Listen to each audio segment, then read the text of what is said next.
మా గురువరేణ్యులు రామాయణంలోని ఎప్పుడూ ఒక సంఘటన చెబుతూ ఉంటారు. ఒక సందర్భాన్ని విభీషణుడు రావణాసురుడికి ఉపదేశం చేశాడు. నువ్వు చేసింది చాలా తప్పుడు పని, సీతాపహరణం చేశావు, ఇది చాలా పాపం. నువ్వు అలా సీతాపహరణం చేయడమే కాకుండా చేసి రాముడితో విరోధం పెట్టుకున్నావు. రాముడు ఆయన అవతార పురుషుడు, ఆయనతో విరోధం నీకు పనికిరాదు.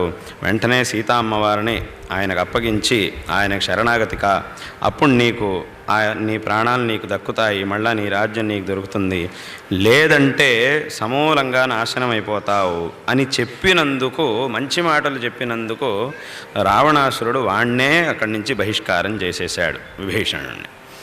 అప్పుడు విభీషణుడు నేరుగా శ్రీరామచంద్రుడి దగ్గరికి వచ్చాడు. నాకు ఆశ్రయం ఇవ్వమని అడిగాడు. నేను నీ దగ్గర శరణాగతికి వచ్చాను, నన్ను కాపాడమని అడిగాడు. వెంటనే రామచంద్ర